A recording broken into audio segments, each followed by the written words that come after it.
Okay, welcome to my channel Sukumar Vlogs. Okay, today we are going to study 10th standard Science 2 Animal Classification. Got it?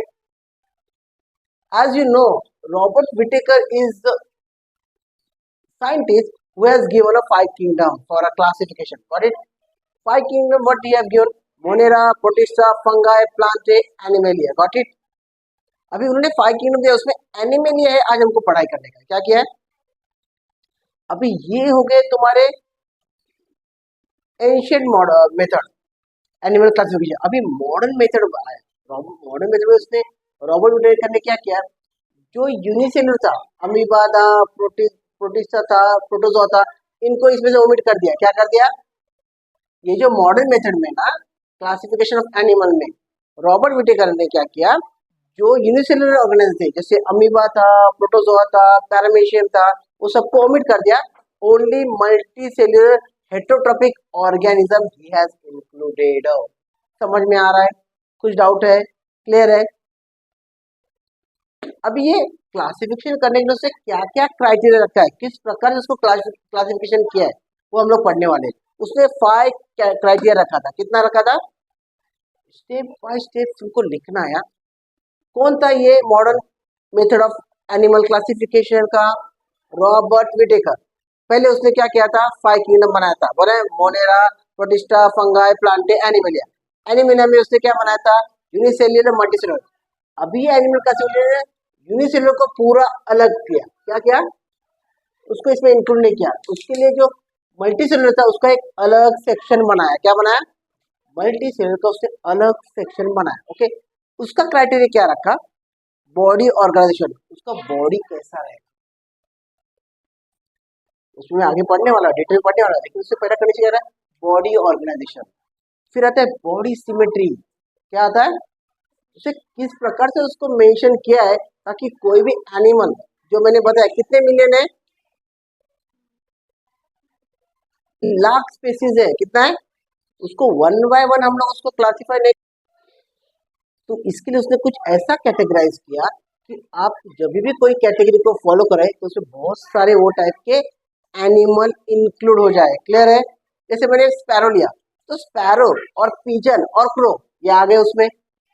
उसमें उसका beak है, उसका feather है, उसका body structure कैसा है, ये सब आ गए.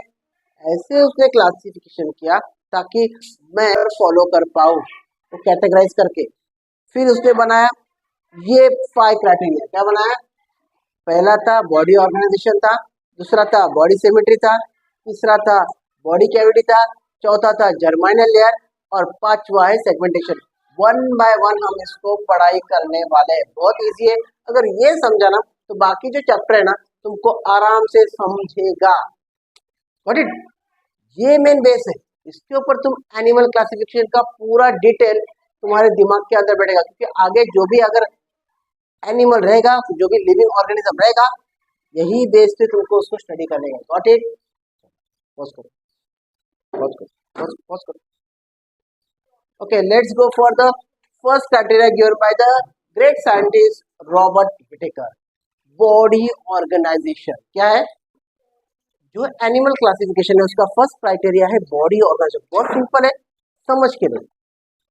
मैंने क्या बोला, अभी ये यूनिसेल्युलर नहीं है. क्या नहीं है, मल्टी सेल्युलर है. बराबर है? तो इसमें पहला रहेगा मल्टी सेल्युलर में रहेगा सेल्युलर. क्या रहेगा, कौन सा एनिमल रहेगा, सेल्युलर. फिर रहेगा सेल टिश्यू. क्या रहेगा, फिर रहेगा टिश्यू ऑर्गन. क्या रहेगा, फिर रहेगा ऑर्गन सिस्टम. क्या रहेगा, बॉडी ऑर्गन में पहले क्या रहेगा, cellular, cell tissue, tissue organ, organ system. कुछ भी डाउट है, समझ में आ रहा है? ओके. सेल्युलर में क्या आएगा, ये जो एनिमल में ना सब एकदम कॉमन आइडेंटिकल से, आइडेंटिकल मतलब क्या, सिमिलर सेल रहेंगे. क्या रहेंगे, वो सिमिलर फंक्शन करेंगे. क्या करेंगे, इसके लिए कुछ अलग टाइप के, डिफरेंट टाइप के सेल नहीं रहेंगे. सब सेल सिमिलर रहेंगे, सिमिलर फंक्शन रहेंगे. इसका एग्जाम्पल है पोरीफेरा. क्या है, ये जो है ना, ये ना अपने बॉडी के अंदर जितने भी फंक्शन होते हैं उसमें जो भी सेल रहेंगे वो सब सिमिलर रहेंगे और उसमें सिमिलर फंक्शन करेंगे. कुछ भी डाउट है समझ में आया? क्लियर है? चलो, फिर दूसरा एनिमल आता है सेल टिश्यू कैटेगरी में। क्या आता है इसमें? क्या होगा, पर्टिकुलर सेल रहेंगे। क्या रहेंगे वो? क्या करेंगे? टिश्यू का फॉर्मेशन करेंगे। क्या करेंगे? अभी टिश्यू क्या करेगा? अलग अलग फंक्शन करेगा, क्योंकि क्या होता है एक स्पेसिफिक उसका ग्रुप रहता है। क्या रहता है? जैसे हमारे पास आई के टिश्यू है। क्या है? मतलब ऐसे आई का सेल ग्रुप है जो क्या करेंगे? सिर्फ देखने का काम करेंगे। नोज के सेल ग्रुप रहेंगे। क्या रहेंगे?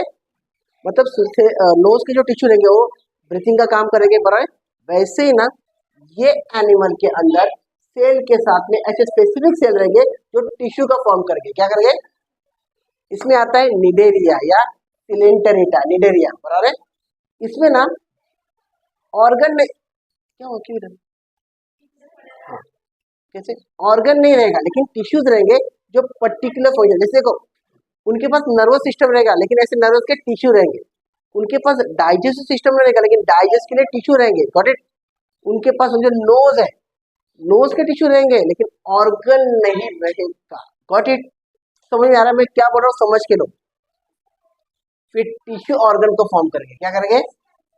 अभी देखो इसमें कौन सा है बोले प्लेटफॉर्म करके, इसके अंदर ना एक ट्यूब लाइक स्ट्रक्चर रहता है, उसको बोलते हैं गट्स या एलिमेंट्री कैनल। मतलब ये हो गया ऑर्गन। क्या हो गया? वो टिश्यू है लेकिन टिश्यू से क्या फॉर्म हो गया? ऑर्गन। और उसमें पूरा बॉडी में फ्रॉम माउथ टू एनस तक क्या रहेगा? एक एलिमेंट्री कैनल रहेगा, उसका ऑर्गन होएगा। क्या होगा? इसके होता है प्लेटफॉर्म। समझ में आ रहा है? क्लियर है? पहला कौन है भाई? Cellular. It is having all the identical cell. सब सेल का ही काम रहेगा, सब सेल का ही फंक्शन रहेगा। उसका एग्जांपल है पॉलीफेरा। कुछ भी डाउट है? फिर आता है निडेरिया। निडेरिया का क्या है? उसके पास ऑर्गन रहेगा लेकिन ऐसे पर्टिकुलर सेल ऑफ ग्रुप रहेंगे जो अलग अलग फंक्शन करेंगे। समझ में आ रहा है? फिर रहते हैं ऑर्गन सिस्टम। उसका एग्जांपल है प्लेटफॉर्म। इसमें एक ही ऑर्गन रहेगा फ्रॉम माउथ टू एनस तक, तो उसको क्या कहते हैं? Alimentary canal. क्या होता है? एक ही ऑर्गन रहेगा जो क्या करेगा? वही पर्टिकुलर फंक्शन करेगा। समझ में आ रहा है? कुछ भी डाउट है? क्लियर है? उसका एग्जाम्पल है प्लेटफॉर्म। ठीक है, फिर आता है ऑर्गन सिस्टम। ऑर्गन सिस्टम मतलब क्या? अपने यहाँ पे नर्वस सिस्टम है, अपने यहाँ पे रेस्पिरेटरी सिस्टम है, अपने यहाँ पे डाइजेस्टिव सिस्टम है। अलग अलग ऑर्गन क्या कर रहा है? अलग अलग सिस्टम को फॉर्म कर रहा है। क्या कर रहा है? मतलब अपना बॉडी ऑर्गन क्या कर रहा है? अपने बॉडी में सिस्टम को फॉर्म कर रहा है और पूरा बॉडी ऑर्गेनाइजेशन हो रहा है। क्या हो रहा है? बरा ना, हमारे पास क्या है? नर्वस सिस्टम है, हमारे यहाँ पे रेस्पिरेटरी सिस्टम है, हमारे यहाँ पे डाइजेस्टिव सिस्टम है। बरा ना, कैसे बना है? बहुत सारे ऑर्गन से बना है। क्या होता है? और वही ऑर्गन सिस्टम क्या फॉर्म करता है? Body organisation. क्लियर है? कुछ भी डाउट है?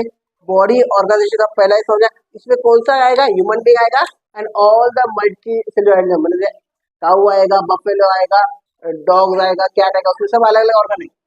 समझ में आ रहा है? कुछ भी डाउट है? पहला समझा? चलो पॉज करो। डन है? मतलब बघू दे पहिले कसं आहे पहिले बघू दे. हाँ, ओके चालेल, एवढं चालेल. ठीक आहे. Now second criteria they have given body symmetry. Got it?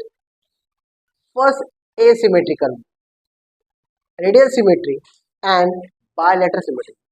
Body symmetry में कितने कंडीशन दिए? एसिमेट्री है, रेडियल सिमेट्री है, बायलेटरल सिमेट्री। एसिमेट्रिकल मतलब क्या? कोई भी एनिमल है जिसका कोई इक्वल पार्ट्स होता नहीं, कहीं से भी डिवाइड करो। क्या करो? जैसे अमीबा है, पैरामेशियम है और सब स्पॉन्जेस। स्पॉन्जेस में पता है ना, पोरीफेरा। पोरीफेरा में कौन सा स्पॉन्जेस आता है? इसको कहीं से ये करोगे ना तो पैरामेशियम। हम देखो पैरामेशियम का कैसा शिफ्ट है समझाता हूँ। ये पैरामेशियम क्या है? ये पैरामेशियम है। तुम कैसे भी इक्वल करोगे ना तो इसका बॉडी के अंदर ना कोई भी ऐसा शेप इक्वल नहीं आएगा। क्या नहीं आएगा? ये चप्पल की तरह रहता है, चप्पल की तरह। उसको ये करोगे तो भी दोनों आइडेंटिकल पार्ट्स नहीं बनेंगे, ऐसे करोगे तो भी आइडेंटिकल पार्ट्स नहीं बनेंगे। समझ आ रहा है? ऐसा है, समझे? पैरामेशियम ऐसा है, तो इसको अगर तुम लोग ऐसे करोगे तो भी नहीं आएगा, या तुम लोग ऐसे करोगे तो भी नहीं आएगा। सब अलग अलग आएंगे। क्या आएंगे? इक्वल आइडेंटिकल पार्ट्स नहीं आएंगे। क्या नहीं आएगा? अमीबा का तो सब सुडोमोडिया ऐसा है, सुडोपोडिया, कि तुम लोग इसके ऊपर किधर भी ये करोगे तो इसका इक्वल हाफ नहीं होगा, दो आइडेंटिकल पार्ट में डिवाइड होगा। ये एसिमेट्रिकल है, क्या है, can not divided two equal halves. Amoeba है, पैरामीशियम है, स्पॉन्जेस है, समझे। फिर एक रेडियल सिमेट्री। रेडियल सिमेट्री मतलब क्या है, जैसे केक है, तुम लोग उसके ना डायमीटर से काटते हो ना तो इक्वल पार्ट्स हो जाते हैं, डायमीटर से काटते इक्वल पार्ट्स होते हैं, बराबर ना। वैसे ही अगर स्टारफिश है ना, उसका भी सेम है। Animal cut passing through the central axis can divide into 5 equal half, क्या है, इसको बोलते हैं ब्राइडियल सिमेट्री। क्या होता है। फिर आता है बायलैटरल सिमेट्री। बायलैटरल मतलब क्या है कि तुम उसको वर्टिकली काटो, जैसे कोई मक्खी है उसको काटो क्या वर्टिकली, बराबर जो इक्वल हाफ में बढ़े। Only one line can make them equally, क्या आता है, ओनली वन लाइन और one type only can divide them equally. जैसे मैं यहाँ से काटेंगे तो क्या आ जाएगा, अलग अलग आ जाएगा बॉडी पार्ट, क्या आ जाएगा, ओनली वर्टिकली तुम लोग उसको काटोगे तो ही वो सिमिलर हो जाएगा, तो उसको बोलते हैं बायलैटरल सिमेट्री। फॉर एग्जांपल दिया इंसेक्ट, जैसे कॉकरोच है, उसको तुम लोग से काटोगे तो वर्टिकली काटोगे तो इक्वली हो गया, ऐसा आड़ा काटोगे तो नहीं होएगा। Only one imaginary axis passing through the body into equal half, बराबर है। फ्रॉग भी वैसा ही है, बर्ड भी ऐसा ही है, ह्यूमन भी ऐसा ही है। मालूम पड़ा बॉडी सिमेट्री का क्या क्या कंडीशन है। पहला क्या, एसिमेट्रिकल, किधर से भी काटो you will not gate two identical equal part, बराबर, या टू आइडेंटिकल पार्ट। रेडियल मतलब क्या, सेंटर से काटो, क्या डायमीटर से काटो, जैसे केक है, जैसे भैया